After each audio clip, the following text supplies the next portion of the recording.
솔로몬이 드린 1000번째 제사에 대해서 우리 같이 한번 말씀을 좀 나눠보려고 해요. 솔로몬이 1000번째 제사를 드린 것이 옳으냐 그르냐 라는 것을 저랑 같이 한번 좀 말씀을 좀 나눠보려고 하는데요. 자, 오늘 한국교회 안에는 아직도 솔로몬이 1000번째 제사를 응답받는 기도의 대표적이고 모범적인 사례라고 가르치는 분들이 아직도 참 많습니다. 그러니까 기도의 응답을 받으려면 어떻게 해야 되느냐? 솔로몬처럼 하면 된다라고 가르치는 분들이 참 많아요. 저도 우리 자녀가 임신이 안 됐을 때 솔로몬의 그 1000번째 기도를 드렸으면 좋겠다라는 사람들이 많았어요. 솔로몬이 1000번째를 드림으로 그가 기도의 응답을 받았다라는 거예요. 그래서 너도 기도의 응답을 받으려면 어떻게 하면 되느냐? 솔로몬처럼 하면 되지 않겠느냐라고 이야기하시는 분들이 저의 주변에 참 많았습니다. 그래서 제가 1000일이면 여러분은 얼마예요? 1000일이면 3년이 좀 넘어요. 365일이 1년이니까 1000일이면 3년을 꼬박 하루도 빠지지 않고 하나님 앞에 내 마음과 정성을 드려야 돼. 그러니까 저는 1000일을 할 수가 없어서 100일 기도를 좀 할 수 있지 않겠느냐라고 저의 주변 사람들이 이야기를 하시는 분들이 많았어요. 그래서 100일을 그렇게 이야기하는 거예요. 1000원이 됐던 10,000원이 됐던 금액에 상관없이 100일 동안 너의 소원을 하나님 앞에 기도하면 하나님이 솔로몬에게 나타났던 것처럼 너에게도 나타나지 않겠느냐. 그래서 너의 소원을 들어주시지 않겠느냐라는 그런 분들이 참 많았어요. 그래서 저도 100일 기도를 시작했어요. 하루에 1000원씩 하나님 앞에 헌금을 하고 저와 사모님과 함께 마음을 하나님 앞에 드림으로 기도를 시작했습니다. 그래서 우리 딸이 태어났습니다. 응답이 받은 거죠. 솔로몬처럼 지혜와 부와 기를 받지는 못했어도 내가 원하는 소원은 이루었습니다. 여러분, 그렇게 여러분의 기도가 응답받는 기도가 되려면 여러분들도 솔로몬처럼 그런 1000일 제사를 드리면 됩니까? 라는 질문이 저에게 있었어요. 저도 사람들이 그렇게 해서 응답 받았다고 하니까 저도 그렇게 했어요. 그래서 응답은 받았어요. 근데 그것이 옳으냐라는 거예요. 성경이 그 얘기를 하고 싶어서 오늘 성경의 열왕기상 3장에 기록하고 있느냐는 거예요. 너도 솔로몬처럼 기도하면 네 기도가 응답이 돼. 하나님이 그 얘기하고 싶어서 성경을 기록해놨냐는 거예요. 저에게 그런 질문이 들어서 솔로몬이 드린 제사에 대해서 좀 한번 생각해 보고 싶었습니다. 그래서 저와 함께 오늘 그 말씀들을 좀 나눠보려고 해요. 그런 분들을 위해서 솔로몬 왕의 1000번째 제사와 하나님의 응답에 대하여 한번 살펴보고자 합니다. 우선 본문으로 들어가기 전에 우리가 어떤 성경을 읽든지 간에 반드시 지켜야 할 원칙이 있더라는 거예요. 창세기가 됐던 요한복음이 됐던 요한계시록이 됐던 어떤 성경을 읽어야 할 때 원칙들이, 기본적인 원칙들이 있더라는 거예요. 그 첫 번째 원칙이 뭐냐면 어떤 성경이 됐던 간에 원칙이 있는데요. 어떤 성경이 되든 그 말씀을 통해서 내가 듣고 싶은 메시지를 찾으려 하면 안 돼. 무슨 말인지 아세요? 성경을 읽을 때 가장 첫 번째 원칙은 뭐냐면 그 말씀을 통해서 내가 듣고 싶은 메시지를 찾으려면 안 돼. 이 단락의 말씀을 통해서 하나님께서 무엇을 말하고 계시는가를 들으려고 해야 돼. 우리는 하나님이 뭐라고 말씀하시는가를 들으려고 하는 게 아니라 내가 듣고 싶은 소리를 오늘 목사님을 통해서 듣고 싶어 해요. 내가 원하는 그 말씀을 목사님이 하시면 오늘 말씀을 잘 전한 사람이 되는 거예요. 아니라는 거예요. 첫 번째 원칙이 뭐냐면 내가 말씀을 통해서 내가 듣고 싶은 메시지를 찾으려는 것이 아니라 하나님께서 무엇을 말씀하시는가에 귀를 기울여야 한다는 거예요. 아멘이십니까? 두 번째, 그래서 내가 듣고 싶은 말씀이 아니라 하나님이 무엇을 말하고 있는지를 들어야 한다. 그래서 말씀하옵소서 주의 종이 듣겠나이다라고 하잖아요. 그냥 말씀을 내가 듣고 싶은 말로 듣는 것이 아니라 하나님이 뭐라고 말씀하시는지를 듣겠다라는 거예요. 그런 마음과 행동이 저와 여러분에게 있어야 될 줄로 믿습니다. 신앙생활은요, 하나님의 말씀을 듣는 거예요. 신앙생활은 내가 듣고 싶은 말씀들을 찾아다니면서 듣는 것이 아니라 하나님이 뭐라고 말씀하시는지를 듣는 것이 기본입니다. 자, 두 번째 원칙은 뭐냐면 또 다른 하나는요, 말씀을 읽을 때 소설을 읽듯이 앞에서부터 읽어야 돼. 그러니까 성경은 어느 성경이 됐든 갑자기 그 성경을 읽으려면 하나님이 뭐라고 말씀하시는지를 듣기가 어려워요. 소설처럼 앞부분부터 이렇게 읽어 나가야 이러한 이야기가 앞에서 설명이 되어 있어요. 그래서 이 이야기를 가지고 이 얘기를 하려고 했구나라는 것을 들어야 하나님의 바른 음성을 들을 수 있습니다. 그러나 앞에서 뭐라고 이야기했는지를 전혀 관심이 없어. 그러니까 나는 오늘 이 본문, 이 부분에서 내가 듣고 싶은 소리를 찾아내고 그것을 전하려고 하면 올바른 하나님의 메시지는 들을 수가 없다라는 거예요. 그날 설교에서 은혜는 줄 수 있을지 몰라도, 은혜가 풍성하게 임할지는 몰라도 정말 그 저자가 그 부분을 통해서 이런 말을 하려고 했느냐라고 물어보면 아니란 거라는 거예요. 오늘 저랑 여러분들이 이 열왕기상 3장을 읽을 때 앞부분부터 먼저 읽어야 된다는 거예요. 솔로몬 왕의 1000번째 제사를 기록하고 있는 3장 4절부터 15절의 단락의 말씀도 마찬가지라는 거예요. 기본적인 원칙을 지켜서 소설을 읽어가는 것처럼 1장 1절부터 3장 3절까지 뭐라고 이야기하는지를, 그런 배경이 그 속에 들어가 있어요.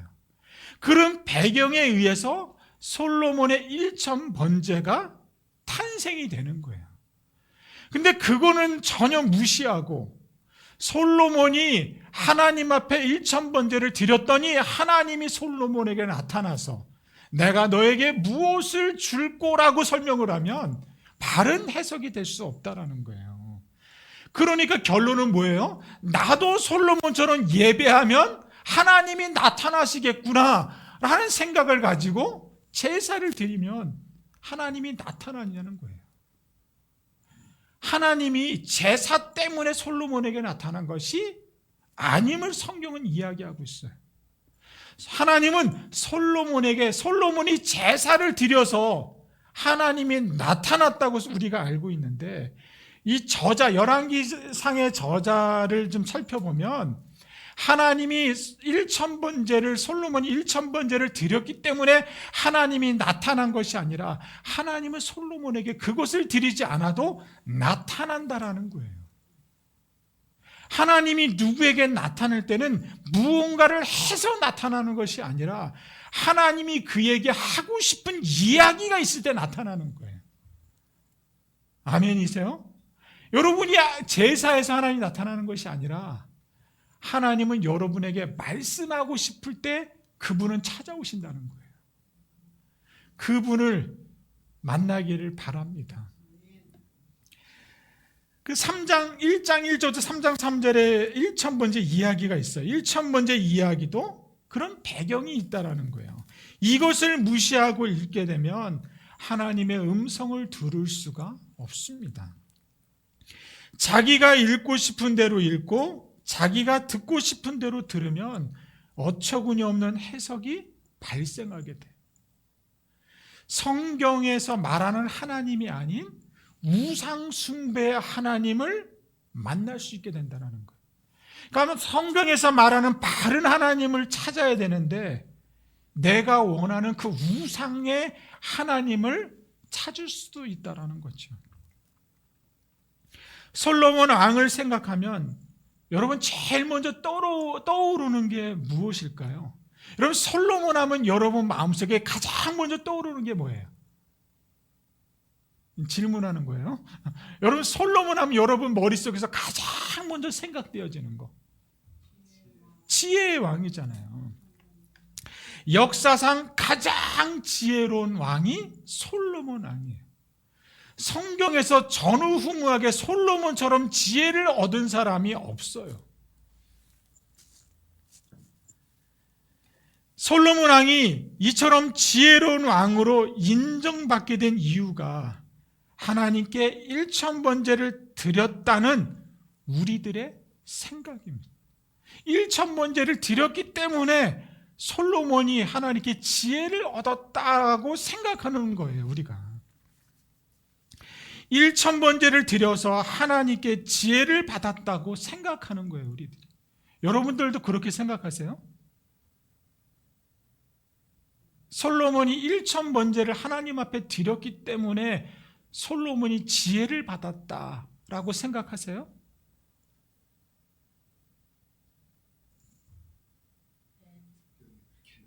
성경에 그렇게 나와 있어요? 네, 저는 그렇지 않다라는 전제를 가지고 오늘 설교를 하려고 하는 거예요. 그러니까 저와 여러분의 생각이 180도 지금 틀린 거예요, 지금요. 여러분은 하나님이 솔로몬이 하나님께 1000번째 제사를 드려서 하나님이 나타나셔서 내가 너에게 무엇을 줄 거라고 물어봤을 때 솔로몬이 돈도 구한 것이 아니고 명예도 구하신 것도 부를 구하는 것이 아니라 하나님이 주신 나라의 백성들을 잘 다스릴 수 있는 지혜를 구해서 하나님이 지혜를 주셨다고 여러분 믿죠? 그래서 하나님이 지혜를 주셨다고 보죠. 물론 그럴 수도 있어요. 그렇게 해서 하나님이 솔로몬에게 지혜를 주셨다고 볼 수도 있어요. 금도끼, 은도끼, 돌도끼처럼. 비유가 안 맞나요? 그러나 우리들이 간과하지 말아야 할 팩트가 하나 있습니다. 팩트가. 그는 태어날 때부터 지혜로운 사람이었다라는 게 팩트예요. 1000번제를 드림으로 해서 그가 지혜로운 것이 아니라 저는 열왕기의 저자가 솔로몬을 이야기할 때 그는 태어날 때부터 지혜로운 왕이었다라는 것을 우리에게 알려줘요. 그러면 솔로몬이 태어나면서 지혜로웠다라는 근거가 어디 있냐는 거예요. 그 첫 번째 근거를 저와 여러분들이 한번 찾아보려고 해요. 솔로몬 태어날 때부터 지혜로운 사람이었다라는 전제를 하에 저희가 이제 들어간다 그랬어요. 여러분 솔로몬을 가장 잘 아는 사람이 누굴까요? 네? 솔로몬을 가장 잘 아는 사람이 누굴까요?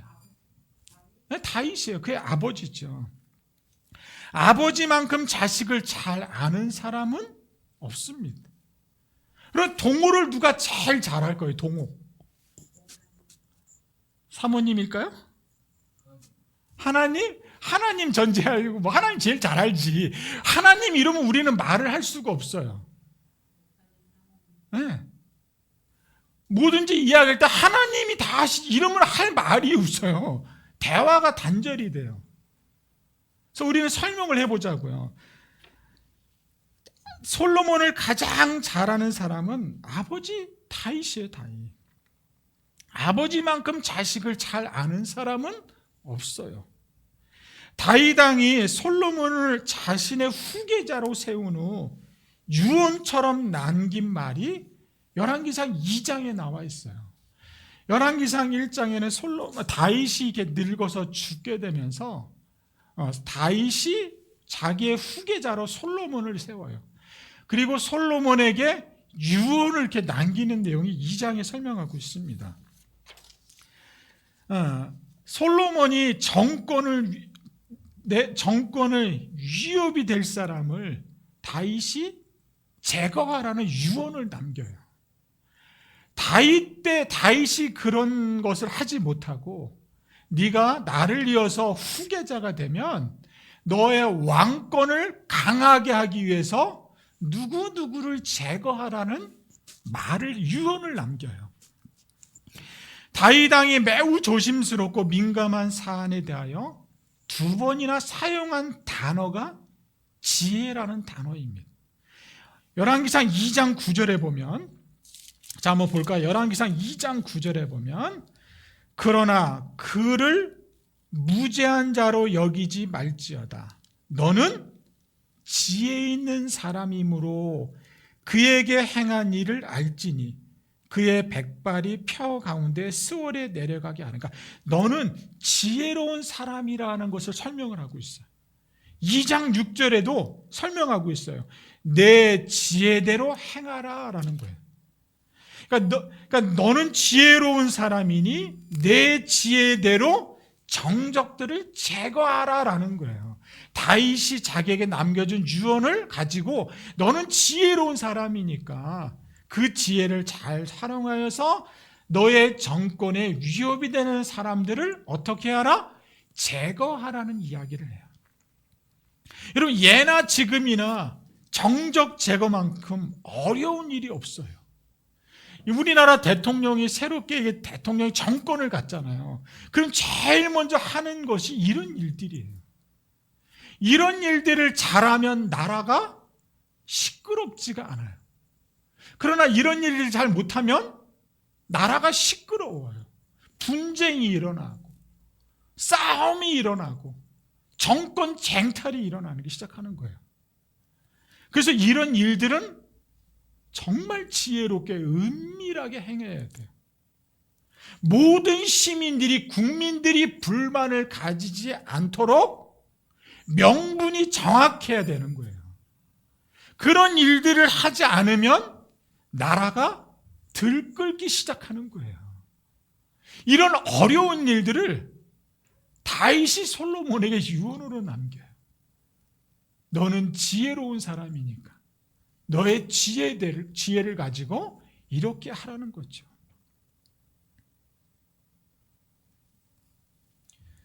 솔로몬은요, 민심이 들끓도록 정적들을 제거한 어리석은 사람이 아니었다라는 거예요. 그 첫 번째 근거예요. 첫 번째 근거. 자, 두 번째 근거. 솔로몬이 원래 지혜로운 사람이었다는 두 번째 근거는요, 열왕기 저자가 솔로몬은 본래부터 지혜가 많은 왕이었다는 두 번째 근거를 오늘 본문에서 다루고 있습니다. 3장 1절 같이 한번 읽어봅니다. 시작. 솔로몬이 애굽왕 바로와 더불어 혼인 관계를 맺어 그의 딸을 맞이하고 다윗성에 데려다가 두고 자기의 왕궁과 여호와의 성전과 예루살렘 주위의 성의 공사가 끝나기를 기다렸다라는 겁니다. 그러니까 두 번째 근거를 3장 1절에서 설명을 하고 있어요. 이 1절의 구절은요, 그가 왕좌에 올라 처음으로 시행한 외교 정권이에요. 대통령이 이 외교를 할 때 자기 나라에 유익이 있을 때 이런 일을 하는 거예요. 우리나라에 유익이 없는 외교 정권은 실패한 정권이 되는 거예요. 그러니까 자기 나라에 유리한 조건으로 동맹을 하거나 정권을 이야기하는 거잖아요. 자기 아버지 다윗과 달리 솔로몬은 애굽왕 바로와 더불어 혼인을 맺게 됩니다. 그의 딸을 아내로 맞아들이는 거예요. 그래서 저 바벨론이 이스라엘 땅의 북쪽에 있는 바벨론이 이스라엘 땅을 침범하지 못하도록 남쪽에 있는 애굽 사람과 바로와 동맹을 하는 거예요. 그래서 그와 결혼을 하는 거예요. 정략 결혼을 하는 거예요. 이 고대 시대나 지금이나 동일해. 이 동맹을 맺음으로써 국가의 평화를 얻어내는 이 외교 정책은 여러 나라들이 선호했다라는 거예요. 왜? 왜 이런 정책을 하냐? 나라에 유익이 있으니까. 유익이 없는 이 외교는 하지를 않아요. 그런 까닭에 솔로몬은 왕위에 오르자마자 혼인 정책을 채택을 하게 돼요. 매우 지혜로운 선택을 했다라는 거예요. 그러나 그 길은 열왕기 저자가 그의 아버지 다윗 왕이 걸었던 여호와 하나님이 보시기에 정직한 길은 아니었다라는 게 고발이에요. 다윗은 여호와 하나님 앞에 정직했고 하나님이 주신 언약을 지켰으므로라고 이야기해요. 너가 언약을 지켰으므로 내가 너와 함께 하겠다는 하나님이 다윗과 함께 하겠다는 약속을 줘요. 그리고 너의 자식의 태어나는 사람들 모두 다 유대의 왕으로 삼겠다고 해요. 조건은 너가 내 말에 순종하면. 그러니까 너가 언약을 지키면 나도 그 언약을 지키겠다고 해요. 그러나 솔로몬은 아버지 다윗이 걸어갔던 정직한 길이 아니라 여호와 하나님이 보시기에 정직한 길이 아니라 다른 길을 갔다라는 것이 열왕기 저자의 설명입니다. 그것이 저는 두 번째 근거라고 봐요. 사람이 보기에는 지혜로운 길이었을지 몰라도 하나님이 보시기에는 아니었다라는 거예요. 자, 세 번째 근거는 솔로몬이 어려서부터 지혜로웠다는 세 번째 근거는요, 솔로몬이 기브온 산당에서 하나님께 드린 1000번째 제사에 대해서 말하고 있습니다. 자, 2절을 같이 한번 읽어봅니다. 2절, 3절을 같이 한번 본문을 읽겠습니다. 그때까지 여호와의 이름을 위하여 성전을 아직 건축하지 아니하였으므로 백성들이 산당에서 제사하며 솔로몬이 여호와를 사랑하고 그의 아버지 다윗의 법도를 행하였으나 산당에서 제사하며 분향하더라. 저는 세 번째 근거를 2절에서 설명하고 싶어요. 그때 여호와의 이름을 위하여 성전을 아직 건축하지 아니하였으므로, 성전이 아직 건축되지 않았어요. 건축되지 아니하였으므로 백성들이 산당에서 제사했다. 이 이야기를 잘 읽어야 해요. 여러분, 성전이 건축되지 않았으니까, 이스라엘 백성들이 산당에서 예배했으니까, 제사 지냈으니까 왕인 솔로몬도 산당에서 제사하는 것이 옳을까요? 틀릴까요? 이렇게 성경만 보면 틀린 것 같지가 않아요. 그죠? 그때까지 여호와의 이름을 위하여 성전이 아직 건축되지 아니하였어요. 성전이 없으니까 모두 다 산당에서 제사하고 예배 드리니까 예배 드리는 것이 잘못된 것 같지가 않아요. 꼭 그렇게 쓴 것 같아요. 그러나 성경을 자세히 읽어보면 그런 말이 아니라는 거예요. 이 단락의 말씀을 주의 있게 깊이 꼼꼼하게 세밀하게 읽어보면 1000번째 이야기에는 열왕기 저자에 의해 눈에 잘 띄지 않게 은밀하게 감춰져 있어요. 지혜롭게 가려진 위험한 함정들이 곳곳에 있더라는 거예요. 그러니까 솔로몬이 왕이니까, 이 성경을 누가 썼어요? 이스라엘 사람이 썼잖아요. 그러니까 솔로몬의 왕에 대해서 좀 막 쓸 수가 없는 거예요. 그러니까 어떻게 해요? 살짝 포장을 하는 거예요. 잘못된 것을 잘못으로 표현하지 않고 살짝 꼬아서 설명해. 그 잘못이 아닌 것처럼. 그러니까 왕의 역사를 그렇게 써갔다는 거죠.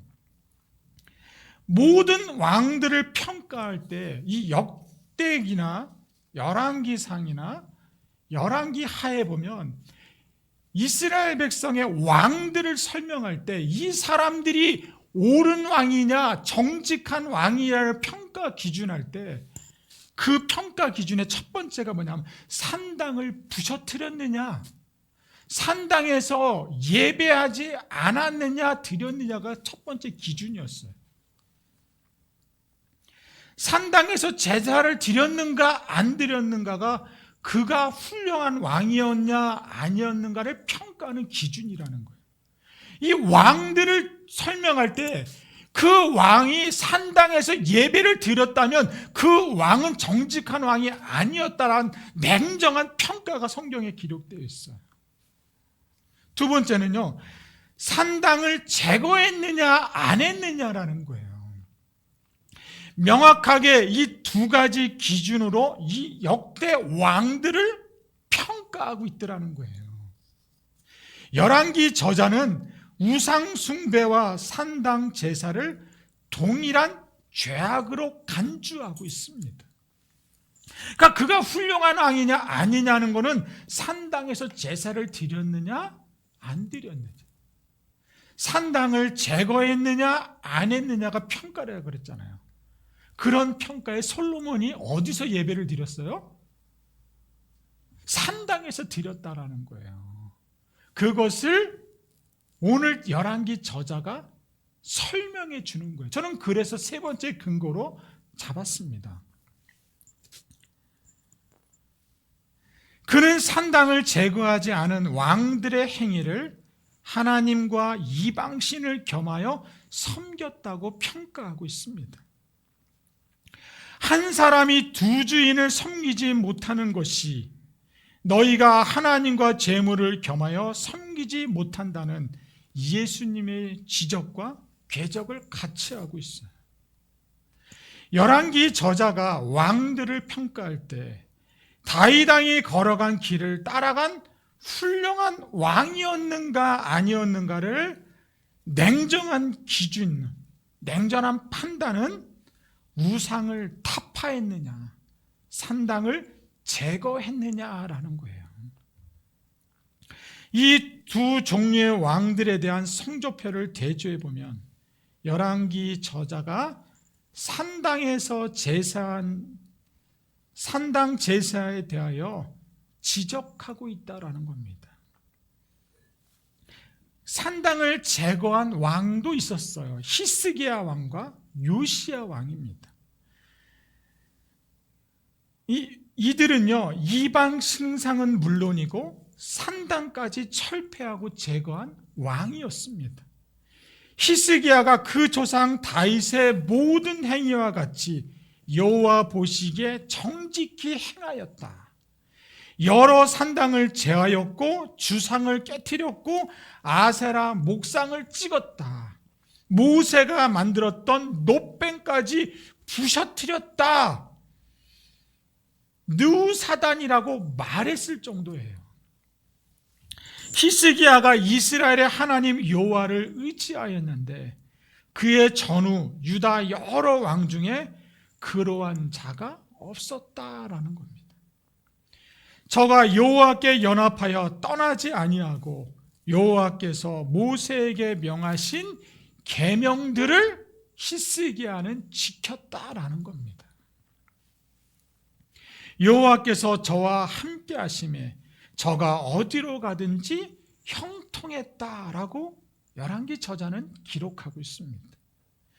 히스기야 왕이 여호와 보시기에 여호와 하나님이 모세에게 명하신 모든 계명을 지켰다라는 거예요. 다윗도 지켰어요. 히스기야 왕도 지켰고요. 이러한 시각과 신앙을 가진 열왕기 저자가 동일한 시각으로 솔로몬을 살폈다는 거예요. 솔로몬 왕이 기브온 산당에서 드린 1,000번째 제사를 들여다봤다라는 거예요. 그러면 솔로몬 왕이 1,000번째 사건을 열왕기 저자가 어떻게 기록하고 있는지 자, 꼼꼼히 한번 다시 한번 읽어보겠습니다. 자, 3절.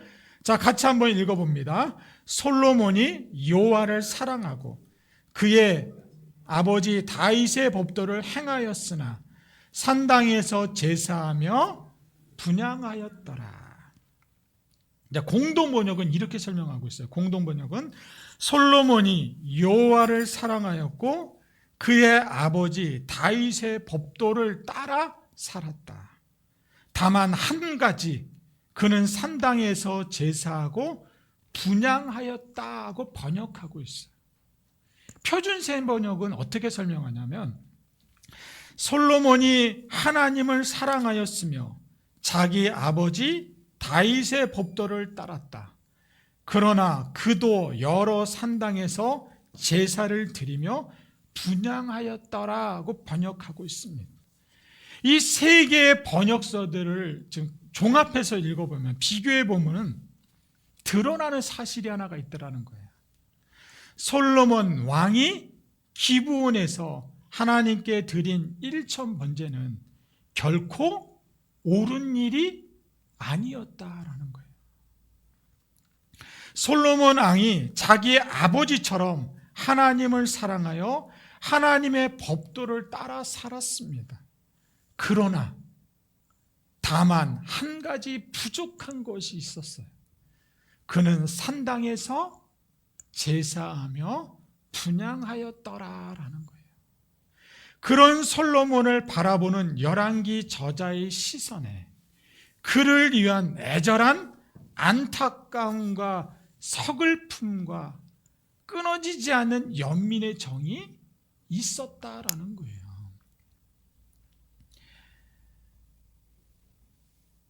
이 마가복음 10장에 보면 이 부자 청년을 향한 예수님의 마음을 나오잖아요. 여호와께서 그를 보시고 사랑하사 내게 오히려 한 가지 부족한 것이 있다. 가서 내게 있는 모든 것을 팔아서 가난한 자를 도와주라라고 예수님이 얘기하잖아요. 그리고 와서 나를 따르라. 그러자 그 부자 청년은 어떻게 했습니까? 슬픈 기색을 띠고 예수님을 떠나갔다라는 거예요. 진정으로 예수님이 부자 청년을 사랑한 것처럼 열왕기 저자도 솔로몬을 사랑한 것 같습니다. 그래서 그의 기브온 산당에서 드린 1,000번째 제사 행위의 부당함을 아주 교묘하게 은근슬쩍 가려주고 있다라는 거예요.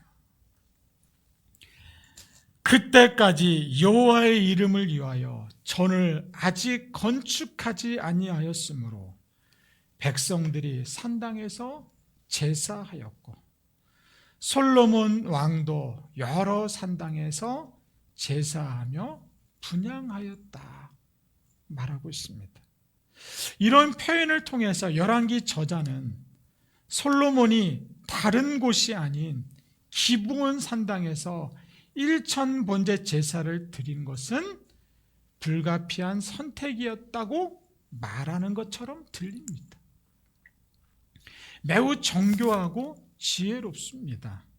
그러나 동시에 그는 열왕기에서 그가 유다의 여러 왕들을 판단할 때 사용한 저울추의 공정한 균형을 깨트리지는 않습니다. 3장 15절도 한번 읽어볼까요? 3장 15절. 그가 어떻게 하는지 한번 3장 15절 한번 읽어봅니다. 솔로몬이 깨어보니 꿈이더라. 이에 예루살렘에 이르러 여호와의 언약궤 앞에 서서 번제와 감사의 제물을 드리고 모든 신하들을 위하여 잔치했다라고 설명하고 있습니다. 이 구절의 의미를 눈치채지 못한 분들이 있을까 생각이 되어서 이 물음을 던지며 오늘 말씀을 맺으려고 합니다. 왜 솔로몬은 기브아 산당에서 드린 1,000번째 제사를 여호와의 언약궤가 안치되어 있던 성막에서 드리지 않았을까? 왜 드리지 않았을까? 태어날 때부터 형제들보다 뛰어나게 지혜로웠던 그가 도대체 무엇을 겨냥하여 무엇을 생각하여 하나님께 일천번제를 정성껏 드린 대가로 솔로몬이 하나님께 받은 지혜의 이야기는 다음 시간에 제가 하겠습니다. 오늘 이 세 가지 근거만 살펴봤습니다. 여러분은 어떻게 말씀을 받아들였습니까? 제가 펼친 논리야. 솔로몬이 1000번제를 드렸기 때문에 지혜를 받았다는 거하고, 열왕기 저자는 원래부터 솔로몬은 지혜로웠다라는 설명하고, 여러분들은 어떻게 반응하셨는지, 다음 주에 솔로몬이 1000번제를 왜 드렸는지에 대해서 한번 살펴보려고 합니다. 여러분은 말씀을 좀 맺어보려고 해요. 여러분들은 하나님 앞에 예배하는, 여러분은 왜 하나님 앞에 예배 드리시려고 합니까? 오늘 그것을 한번 생각해 봤으면 좋겠어요. 나는 왜 하나님 앞에 예배하는가? 나는 무엇을 위해서 하나님 앞에 나왔는가?